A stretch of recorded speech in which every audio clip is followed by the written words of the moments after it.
پھر ایک وقت ایسا آیا کہ آپ اپنے علم میں پیچھے ہٹتے چلے گئے. ہم نے دین کو اسٹڈی کرنا ہم نے دین کو اسٹڈی کرنا چھوڑ دیا. دینی عامل کوئی اور تو کلام نہیں پڑھتا نا, کوئی جنتر منتر تو نہیں پڑھتا, ثابت ہے. ہاں کوئی جنتر منتر تنتر تو نہیں کرتا. صحیح ہے. عامل جو پڑھتا ہے وہ بھی سورہ فاتحہ پڑھتا ہے, عامل جو پڑھتا ہے سورہ اخلاص پڑھتا ہے, عامل اسماء الحسنی کو پڑھتا ہے, ٹھیک ہے, عامل درود شریف کو پڑھتا ہے, قرآن کی آیتیں قرآن کی صورتوں کو ہی پڑھتا ہے نا. تو ہر یعنی یہ قیامت کی نشانیوں میں سے ہے کہ پوری مسجد کے اندر ایک آدمی بھی نماز پڑھانے کے لیے نہیں ملے گا. ہاں ایسا ہوتا ہے. ٹھیک ہے, آپ اب کسی کو آگے کریں جی نماز کے لیے, کبھی آپ امام نہیں آیا آپ پڑھ لیں تو وہ جی آپ پڑھا دیں, آپ پڑھا دیں, آپ پڑھا دیں, یہ چل رہا ہوتا ہے. لوگ بیچارے پریشان ہو جاتے ہیں. کیوں ہو رہا ہے؟ کیونکہ ہم نے دین کو. اچھا تو ہم بات کر رہے تھے یہ عامل کا کیا کانسیپٹ ہے. عامل کا کیا کانسیپٹ ہے؟ دیکھیں عامل بظاہر کوئی خاص کانسیپٹ نہیں ہے عامل کا. ٹھیک ہے, عامل کی حیثیت ایسی ہی ہے جیسے مثال کے طور پہ اب اس وقت امام آپ نے ایک کانسیپٹ بنا لیا, ٹھیک ہے, ایک مؤذن آپ نے ایک کانسیپٹ بنا لیا. پہلے کے دور میں ہر شخص امام ہوتا تھا. صحیح ہے, ہر شخص کو یہ صلاحیت حاصل تھی, ہر شخص کو اتنا علم تھا, اتنا قرآن کو جانتا تھا کہ وہ نماز پڑھا سکے. اس کو اتنے مسئلے مسائل کا علم ہوتا تھا کہ وہ نماز پڑھا سکے, ٹھیک ہے, یا وہ اذان دے سکے. پھر ایک وقت ایسا آیا کہ آپ اپنے علم میں پیچھے ہٹتے چلے گئے. ہم نے دین کو اسٹڈی کرنا چھوڑ دیا. ہم دینی معاملات کے اندر یعنی یہ قیامت کی نشانیوں میں سے ہے کہ پوری مسجد کے اندر ایک آدمی بھی نماز پڑھانے کے لیے نہیں ملے گا. ہاں ایسا ہوتا ہے. ٹھیک ہے, آپ اب کسی کو آگے کریں جی نماز کے لیے, کبھی آپ امام نہیں آیا آپ پڑھ لیں تو وہ جی آپ پڑھا دیں, آپ پڑھا دیں, آپ پڑھا دیں, یہ چل رہا ہوتا ہے. لوگ بیچارے پریشان ہو جاتے ہیں. کیوں ہو رہا ہے؟ کیونکہ ہم نے دین کو. ایسے ہی عامل کا معاملہ بھی چند لوگوں تک خاص ہو گیا. اس کی وجہ بھی یہی بنی کہ ہر شخص نے عامل ہونا تھا. ہر شخص کو یہ اتنی اس کے اندر انرجی, اتنی پاور, اتنی روحانی طاقت تو ہر شخص میں ہوتی کہ وہ کسی پہ بھی دم کرتا. عامل کوئی اور تو کلام نہیں پڑھتا نا, کوئی جنتر منتر تو نہیں پڑھتا. ثابت ہے. ہاں کوئی جنتر منتر تنتر تو نہیں کرتا. صحیح ہے. عامل جو پڑھتا ہے وہ بھی سورہ فاتحہ پڑھتا ہے, عامل جو پڑھتا ہے سورہ اخلاص پڑھتا ہے, عامل اسماء الحسنی کو پڑھتا ہے, ٹھیک ہے, عامل درود شریف کو پڑھتا ہے, قرآن کی آیتیں قرآن کی صورتوں کو ہی پڑھتا ہے نا. تو ہر شخص کا اتنا ماہر ہونا چاہیے تھا, اتنا اس کو عبور ہونا چاہیے تھا, یا اتنا اس کا تجربہ ہونا چاہیے تھا کہ وہ سامنے والے کو دیکھ کر اس پہ دم کرتا اس کے مرض کے مطابق. لیکن آج معاملہ یہ ہوا کہ ہم نے اس کے علم کو چھوڑ دیا. ہم نے یعنی یہاں تک کہ تلاوت بھی چھوٹ گئی نا امت سے. صحیح ہے, روز کا قرآن کا پڑھنا چھوٹ گیا. اب جب یہ پڑھے گا ہی کبھی کبھی, دیکھیں ایک مثال کے طور پہ ایک آدمی ہے شیف ہے نا.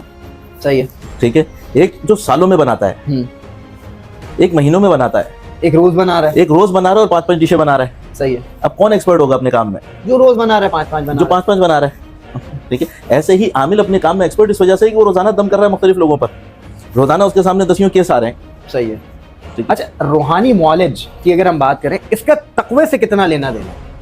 روحانی معالج کا تقوی سے کتنا لینا دینا؟ عامل کہہ رہے ہیں, آپ یوں کہہ لیں, میں عامل, کیونکہ ہمارے نا عامل کی چاکنگ بہت دیکھی ہے, تو عامل کا ورڈ جو ہے نا لوگ نیگیٹو سینس لیتے ہیں. عامل means a person who treat spiritual treatments, یعنی کہ اسپرچولی جو انسان کو معاملات ہیں, جو ان سین ایشوز ہیں, اس کے اوپر جو معاملات کو گرپ کر کے مطلب علاج کرے, وہ عامل ہوتا ہے. ایسے ہی روحانی معالج جس کو ہم کہیں گے نا, روحانی معاملہ. اچھا یہ جو بات آپ نے کہی ہے نا کہ عامل کا تقوی سے کتنا لینا دینا ہے, ہاں ٹھیک ہے, یہ سمجھیں کہ عامل کی بیسک ہی تقوی ہے. جتنا تقوی اختیار کرے گا, جتنا متقی ہوگا, جتنا گناہوں سے اپنے آپ کو بچانے والا ہوگا, اس کے دم میں, اس کے کلام میں اتنی طاقت ہوگی. صحیح ہے, ٹھیک ہے. اچھا, اور اگر یہ گناہوں میں لگا ہوا ہے تو اس کی طاقت, اس کے اثرات کم ہوتے رہیں گے. مثال کے طور پہ ایک واقعہ سناتا ہوں. امام احمد بن حنبل رحمۃ اللہ علیہ, ان کے سامنے ایک شخص آیا کہ جی میری بیٹی کے ساتھ ایسے ایسے معاملات ہیں, جن حاضر ہے آپ ساتھ چلیں. امام احمد بن حنبل نے اپنی جوتی اتاری اور ان کو دی, کہا اس کو جا کے کہنا یہ احمد بن حنبل کی جوتی ہے. وہ صاحب لے گئے, پہلے تو زور لگایا کہ جی آپ ہی چلیں, انہوں نے کہا جا کے جوتی دکھا دو. وہ گئے جوتی لے کے اور جن کو دکھائی کہ یہ احمد بن حنبل کی جوتی ہے. اس نے کہا ٹھیک ہے, احمد بن حنبل سے کہہ دینا کہ ہم چلے جاتے ہیں, اپنی آئیں گے. سر وہ چلے گئے. صحیح ہے, ٹھیک ہے. اچھا اس کے بعد امام احمد بن حنبل کا انتقال ہو گیا کچھ عرصے بعد.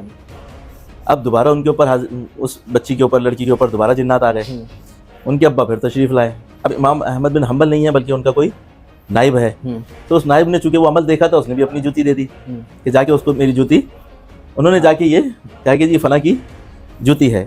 تو جو آگے بیٹھے ہوئے تھے جو جنات تھے, انہوں نے کہا بھائی وہ احمد بن حنبل تھے, اس لیے ہم چلے گئے تھے, تم احمد بن حنبل نہیں ہو. تقوی کا معیار سمجھانے کے لیے یہ ایک واقعہ جو ہے, اس لیے واقعات ہوتے ہیں تاکہ آپ کو سمجھایا جا سکے تقوی کا معیار, کہ تقوی کا معیار ان کا اس لیول پہ تھا کہ وہ صرف ان کی جوتی سے کام ہو گیا. تو جتنا تقوی کا معیار بلند ہوگا اتنا اس کی, دیکھیں مثال کے طور پہ اب اس بات کو ذہن میں رکھیں کہ سامنے جو معاملہ ہے وہ شیطانی ہے, ٹھیک ہے. شیطانی چیز سے آپ ٹکرا رہے ہیں تو آپ کی روحانی پاور اتنی مضبوط ہوگی تو آپ اس سے ٹکرا سکیں گے. اس کا مقابلہ کر سکیں گے, اس کو ختم کر سکیں گے. آپ کی اپنی روحانی پاور نہیں ہے, آپ کے اندر نورانیت نہیں ہے, اللہ کا تعلق نہیں ہے, تو آپ کی چیز کیسے سامنے اثر انداز ہوگی؟ بات میں واضح کر سکا جو میں سمجھانا چاہ رہا ہوں ہاں کہ آپ جتنے مضبوط ہوں گے, آپ کی روحانی طاقت جتنی مضبوط ہوگی, اتنا شیطان کے اوپر اثر انداز ہوں گے نا. یا سامنے والی جو بھی چیز ہے وہ جس درجے کی چیز ہے, آپ کے اندر جتنی طاقت ہوگی اتنا آپ اس کا مقابلہ کر سکیں گے. اگر وہ چیز اس کی سامنے والی چیز کی یا اس شیطانی طاقت کی طاقت زیادہ ہے اور آپ کی روحانی طاقت کم ہے, تو یہاں آپ کا دم کرنا آپ پہ نقصان پڑ جائے گا. اس لیے ہم بعض دفعہ لوگوں سے کہتے ہیں کہ ہر ایک پہ دم نہ کرتے پھرو. بعض دفعہ بعض لوگ کہہ دیتے ہیں کہ جی وہ مسجد کے مولوی صاحب سے جو ہے دم کرا لیا کرو, سنا ہوگا آپ نے کلپ. بعض لوگ کہتے ہیں کہ جی وہ کچھ بھی ہو نا, مسجد کے مولوی صاحب سے جا کے دم کرا لو. اب اس میں دم کرنے والے کو یہ پتا ہونا چاہیے کہ میں جس پہ دم کر رہا ہوں اس کا مسئلہ کیا ہے.